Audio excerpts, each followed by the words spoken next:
Hi, this is Dan here. I hope you're doing well today. In this lesson, I'm going to talk a little bit about playing bass to a kick drum. The kick drum pattern for this one is on beats 1 and the and of 2, beats 2.5. So I'm going to start off with the chord progression, which is D minor. I'm playing mostly roots. A minor, E minor, to F major 7.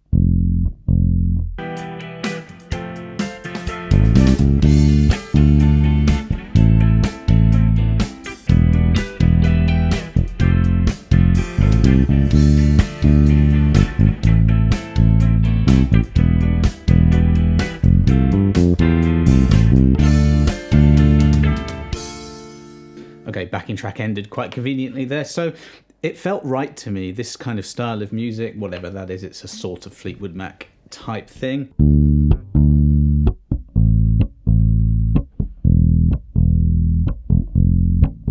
I'm just adding a backbeat in there so you can hear where the beats are. For me, that sort of makes sense to do that. You may have heard I went on the last F chord, I did sort of a fill really. Which could be, I guess you could add that into your bass part. That's the thing about bass, isn't it?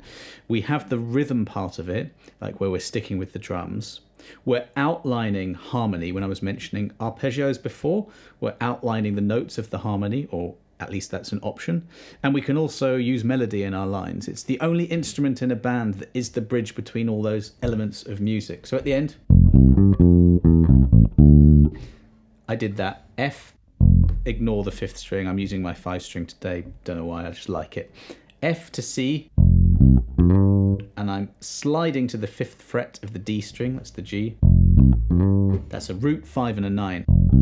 It's a pattern that works very well over major chords. F, E, C, C, leads me back to the D again. All I'm doing here is knowing what notes work in this key of C major, A natural minor, and I know those notes. And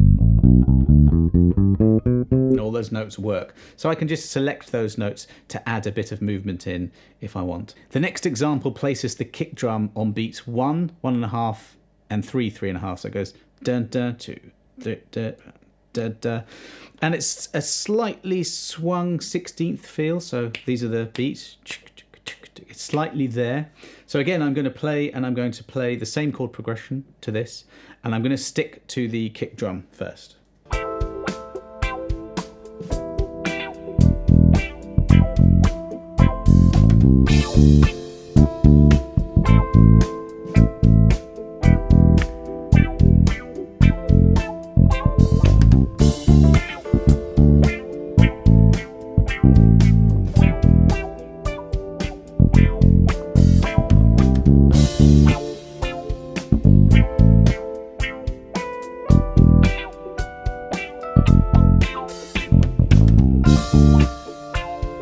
I did a few things there. First of all, I just played on every kick drum.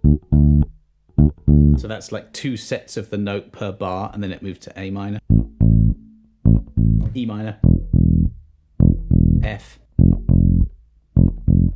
But, you know, I'm just making this up, and this is the kind of thing that you might get in a session or a rehearsal or what have you, and you have to come up with things quickly. So there are so many ideas. What you do? Well, you do what you feel is right. And if you're in a band, yeah, maybe there's a bit of collaboration. Someone might say, I like it when you leave more space, so that's what I did next.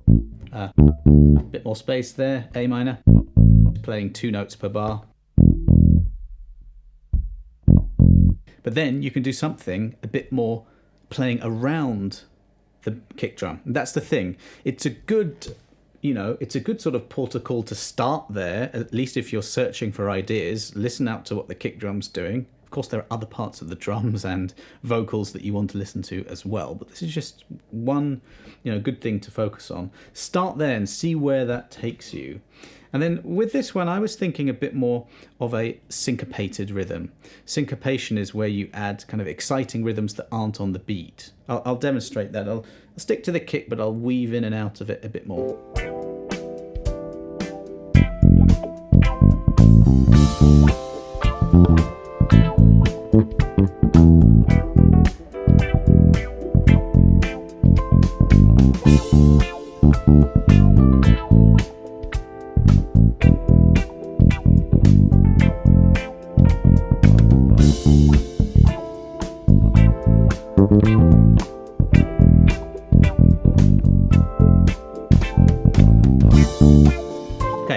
everything I've played, that's my favourite so far. That's what felt right. That's what I would do if that was a session. And, you know, I was actually adding in a bit more of a groove that the kick drum is not doing. So like da da da da, and it doesn't matter. You're part of the rhythm section. You don't have to follow what the kick drum does. It's just a good, you know, idea to start there, perhaps.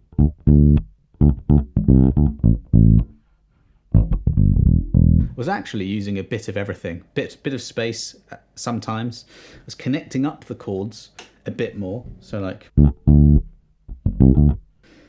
now that's a D minor.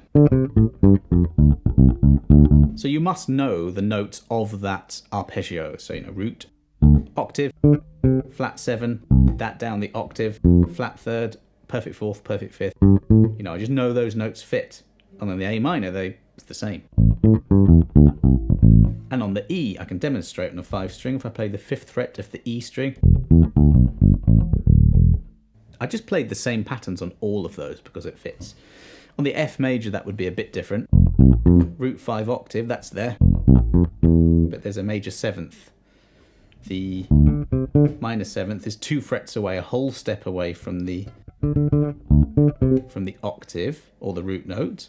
But on a major 7th, it's right next door. So you learn these patterns as you go and you can call on them over each chord symbol, and then you've got the notes from the key to connect things up. You know, that in like 60 seconds is kind of how I play bass nearly all the time, is sticking to a groove, and then you've got the chord tones and you've got the scale tones, and between those things you make up really cool bass lines. Let me play a little bit more, see if I can find anything.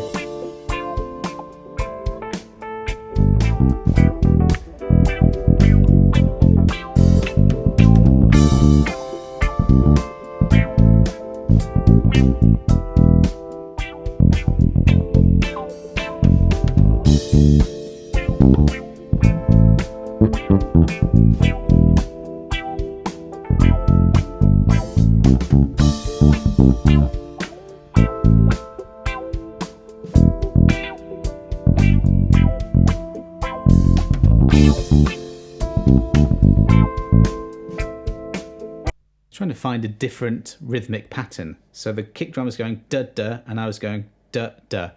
I'm not really sure if that works. Okay, I think it's a good rule of thumb to stick to the kick drum, see where you go. So this last example is a bit more of a 4 on the floor feel. That's referring to a kick drum playing on every beat. So da da da da, 1 2 3 4, and that's used a lot in dance music styles, and I think that's going to make me play in a bit more of a driving way.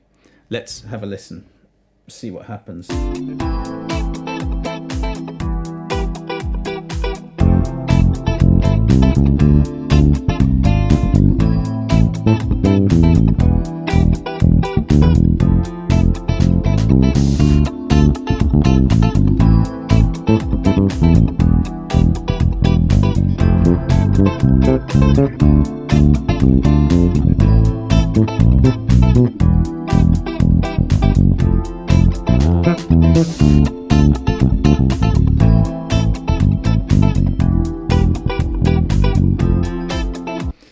Yeah, so that was a bit disco-y, a bit Bernard Edwards, that kind of style that I love.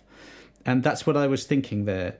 This is all personal preference, though, isn't it? That if you lined up 100 different bass players with different influences, different styles, different instruments, they'd play in a different way. What I'm doing here is not right, it's not wrong, it's just what I'm playing. So, you know, I talk a lot about theory, notes to play, rhythms and things like that, but at the end of the day, a lot of it comes from your heart and your instincts, and you can't necessarily teach that, I don't think, other than to say, you know, listen to players that you really, really love, work out what they do. I do this all the time. Like just now I was listening to Inside Out live by Phil Collins, and Leland Sklar's on that. It's brilliant. He does this cool thing. He does that little shake out of nowhere. And it's on a certain note as well. So I haven't worked it out. I'm going to do that right after this. I'm going to work out what he did. You know, what note of the chord is that on? And this is what bass players do. You know, if you're obsessed and serious about it, you will listen to lots of players and you will decide, you know, listen to bass lines in context to this lesson. what are the bass players doing in relation to the kick drum? Okay, that's your homework for next week. It's just to listen to as many songs as you can and listen to what the kick drum's doing. It will be doing a lot of the ideas that I've shown you in this lesson, but you can do whatever you like as well. Make sure you download those 3 backing tracks, have a good practice. If I remember, which I'm sure I will, I'll put a little playlist of some songs to listen to that match up to the kick drum and see where you go with that. Thanks very much for watching. If you did like that video, you'll like this one too. See you next time.